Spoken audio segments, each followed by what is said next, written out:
Assalamualaikum warahmatullahi wabarakatuh.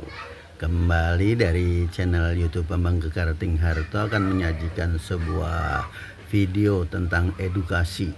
Kali ini saya ambil judul atau tema mengapa manusia cenderung berbohong. Artinya tidak mau berterus terang, sekalipun itu pahit, tetapi kita lebih tenang melakukannya. Dan ini akan saya bahas satu demi satu, yang ringan-ringan saja supaya bisa dipahami satu sama lainnya.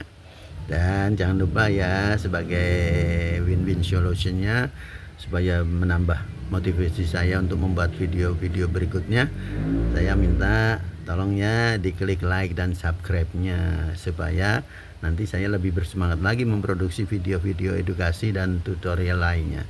Oke, saya mulai dulu dengan beberapa alasan. Karena kebohongan seseorang itu sangat kompleks ya, dipengaruhi oleh beberapa hal. Beberapa diantaranya, yang pertama adalah faktor internal dari diri sendiri.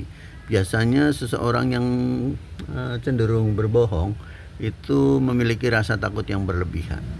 Jadi rasa takut akan konsekuensi atau reaksi dari orang lain dapat menyebabkan seseorang berbohong untuk menghindari masalah. Jadi segala sesuatunya itu dipandang dari sisi yang negatif dulu, sehingga menimbulkan underestimate, perasaan tidak percaya diri itu ya. Ya, artinya hal-hal lainnya selalu dikaitkan dengan kegagalan, sehingga dia cenderung untuk mengatasinya dengan berbohong. Nah, kalau ini terus terjadi terus-menerus, maka dia tidak bisa lepas dari ketagihan ini ya, kecenderungan atau kecanduan berbohong.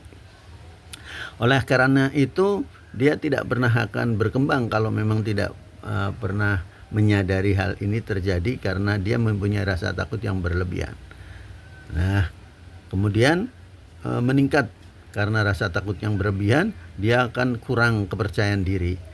Kurangnya kepercayaan diri dapat menyebabkan seseorang berbohong untuk meningkatkan citra diri atau menghindari perasaan tidak mampu.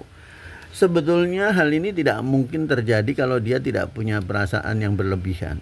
Artinya membuat perasaan dia itu seperti kalau saya tidak bisa melakukan hal seperti itu. Jadi tidak dibalik. Kalau orang lain bisa, kenapa saya tidak bisa? Nah, ini tidak terjadi kepada dirinya sendiri. Sebab kalau hal ini terjadi, tentu saja dia tidak akan berbohong, sebab rasa percaya dirinya sudah termasuk di level menengah atau ke atas.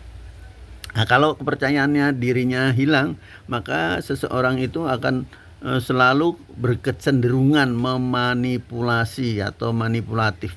Beberapa orang mungkin memiliki kecenderungan manipulatif dan menggunakan kebohongan sebagai cara untuk mencapai tujuan. Nah, ini yang sudah masuk kategori bahaya ya, dari faktor internal individu masing-masing. Ini dapat disebabkan karena memang yang bersangkutan tidak mampu dan tidak mau mengembangkan diri untuk lebih berwawasan, lebih terbuka lah ya. Jadi sehingga dia terkurung dalam dimensinya sendiri. Semoga saja dengan adanya orang-orang yang di sekitarnya itu mampu menumbuh kembangkan minat-minat dari ketiga hal tadi. Baiklah, selanjutnya itu dari faktor internal. Mungkin masih banyak lagi, tapi saya perlu menyampaikan hanya 3 hal yang sangat dominan, yang pasti terjadi kepada setiap orang. Nah, kemudian faktor eksternal. Faktor eksternal itu dalam hal ini lingkungan yang tidak mendukung kejujuran dapat mempengaruhi perilaku seseorang dan membuatnya lebih cenderung berbohong. Wah, jadi lingkungannya, misalnya dia biasa dalam lingkungan yang urakan, artinya tidak mengenal aturan dan selalu saja maunya sendiri.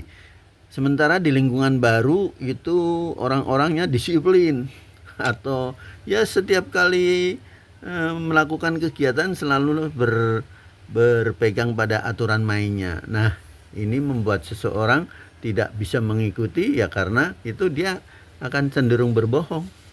Nah, kalau itu sudah dilakukan terus-menerus, ya dia paling tidak kalau orang Orang barat itu bilang the right man in the right place. Jadi dia akan menyesuaikan di mana dia ada. Nah, kalau orang Minang bilangnya di mana bumi dibijak, di situ langit dijunjung ya. Jadi segala sesuatu itu tergantung dari mental seseorang itu tadi. Faktor eksternal itu bisa ditaklukkan dengan kepercayaan diri. Ya kalau itu tidak punya ya memang sulit, pasti ada orang lain yang harus mendukungnya ya. Jadi dia cenderung berbohong terus untuk menutupi kekurangannya. Kemudian pengalaman masa lalu yang tidak menyenangkan dapat menyebabkan seseorang berbohong untuk menghindari situasi yang sama. Jadi lebih cenderung trauma atau ya katakanlah fobia lah ya, terhadap segala sesuatu yang pernah terjadi dialaminya. Padahal hal ini ya memang sulit ya kalau dipaksakan untuk satu orang kepada orang lain. Sementara orang lain punya sifat demikian, yang lainnya tidak. Sehingga ya hal ini perlu juga dukungan atau bantuan orang lain yang memang lebih mengetahuinya. Makanya dengan membaca atau mendengarkan video ini mudah-mudahan ada manfaatnya buat mereka yang mengalami hal-hal seperti ini. Yang berlebihan tentu saja ya, kalau yang tidak berlebihan tidak. Kemudian faktor eksternal yang ketiga itu tekanan sosial untuk memenuhi standar tertentu dapat menyebabkan seseorang berbohong untuk memenuhi harapan orang lain.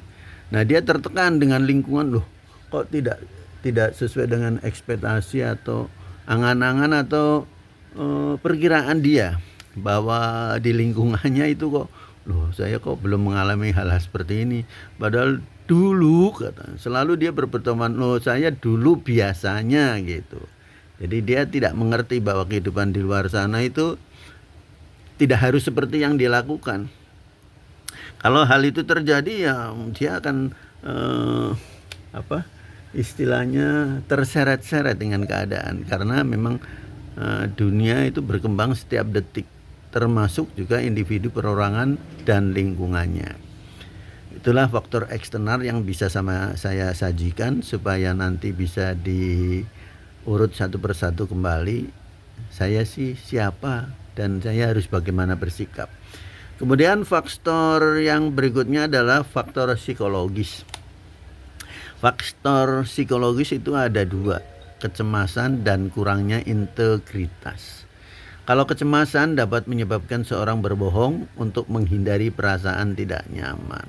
Kalau psikologis itu sama saja dengan sugesti ya. Artinya seseorang itu meyakini bisa, pasti bisa. Karena dengan yakin bisa tentu dia akan mencari jalan untuk melakukan hal itu. Kalau tidak, dia pesimis ya mesti tidak bisa. Dalam kehidupan itu banyak sekali yang harus kita kerjakan supaya bisa mencapai tujuan. Nah, kecemasan itu menghalangi langkah kita untuk lebih objektif. Kemudian kurangnya integritas. Kurangnya integritas dapat menyebabkan seseorang berbohong dan tidak peduli dengan konsekuensinya. Jadi dia nggak peduli saya berbohong itu konsekuensinya apa, itu nggak peduli. Yang penting saya berbohong untuk mengurangi atau ya mengalihkan konsekuensi yang akan saya tanggung. Padahal belum tentu seperti itu. Sebab orang-orang yang sering berbohong itu biasanya carpe diem, maunya sendiri menurut perasaan dia. Jadi logika di sini belum ikut berbicara sepenuhnya.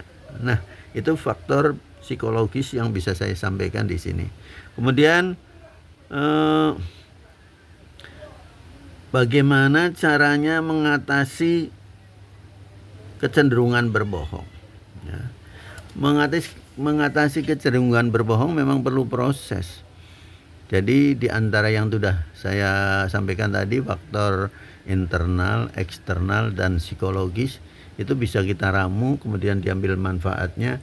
Oh, berarti posisi saya harus begini, saya kurang ini, saya perlu menambahkan itu, saya berlebihan di sebelah sini ya.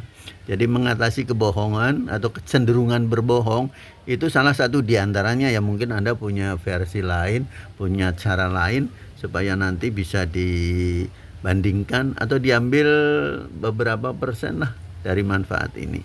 Jadi segala sesuatu tidak harus diambil 100%, tidak. Mungkin dari saya butuh 10%, dari tempat lain 10%, itu lama-lama kan menambah kekayaan intelektual kita supaya kita bisa meningkatkan kualitas, integritas dan hal-hal lainnya yang bisa menjadikan bekal perjalanan hidup dan kehidupan kita semakin indah. Nah, mengatasi kecenderungan berbohong. Satu, tentu saja meningkatkan kepercayaan diri dapat membantu seseorang menjadi lebih jujur dan tidak perlu berbohong. Ini langkah pertama yang harus ditempuh adalah bersosialisasi dengan lingkungan yang memang mendukung. Jadi jangan mencari pembenaran. Jadi yang kita perlukan adalah solusi menambah kemampuan kita. Bukan kita mengeluh, kan gitu ya. Nah, nanti ibu-ibu males memberikan masukan jadi iya. Nah, itu namanya pembenaran. Jadi melakukan segala sesuatu itu sesuai dengan keinginan kita. Bukan kita kemukakan kekurangan saya adalah gini-gini. Jadi gimana caranya saya biar bisa meningkatkan diri. Nah, itu mencari solusi. Nah, itu yang perlu dilakukan. Jadi bertanyanya kepada diri sendiri itu dibalik. Jangan melakukan siaran pers sesuai dengan kemauan kita. Tapi bertanya kepada orang yang akan kita diajak dialog itu tentang kekurangan kita. Baru nanti dia bisa memberi masukan. Dari orang lain juga bisa mungkin memberi masukan, tapi pertanyaan kita yang mencari solusi untuk menambah kualitas diri kita, bukan mencari pembenaran. Kalau mencari pembenaran, yang mendengarkan pasti oh iya terus, jadi nggak ada tambahnya, percuma ngobrol atau curhat sampai berbusa, hasilnya ya iya terus. Nah, begitu untuk tingkat pertama mungkin yang paling ringan. Yang kedua, membangun lingkungan yang mendukung kejujuran dapat membantu seseorang menjadi lebih jujur.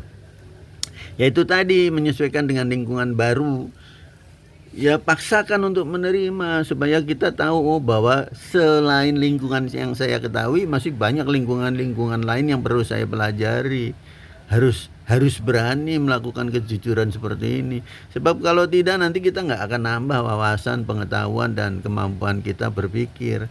Sebab kalau yang selama ini kita tahu kan lingkungan kita sendiri yang berangkat dari kecil mungkin sudah terpatri sehingga mengakar sampai tua. Nah, karena belum pernah melihat lingkungan lain, maka dia memproklamirkan bahwa lingkungan yang baik adalah lingkungan saya. Dia belum pernah mencoba lingkungan lainnya. Nah, salah satu diantaranya itu memperbaiki lingkungannya. Ya, artinya dia mau mengerti tentang lingkungan barunya.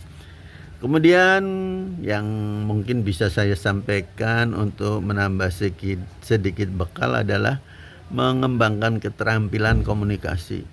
Mengembangkan keterampilan komunikasi yang efektif dapat membantu seseorang menyampaikan pikiran dan perasaannya dengan lebih jujur.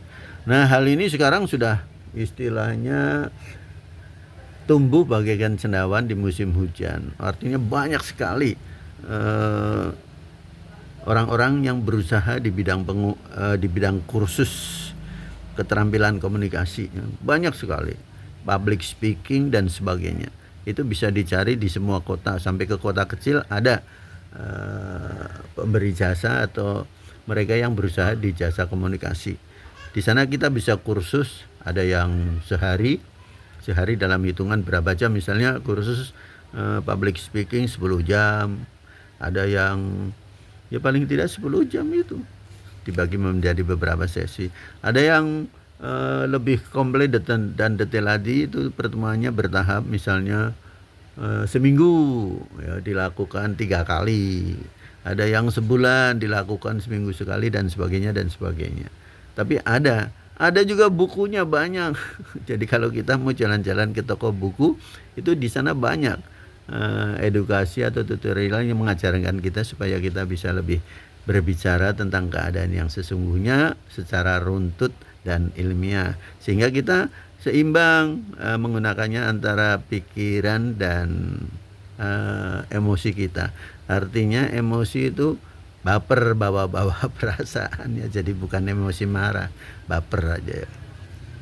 Baiklah pemirsa, mudah-mudahan apa yang sudah sampaikan tadi bisa membawa manfaat dan mencerahkan kita supaya kita lebih maju lagi dan terbuka lagi wawasan kita, sehingga kita bisa menerima setiap kali ada perbaikan dan perubahan.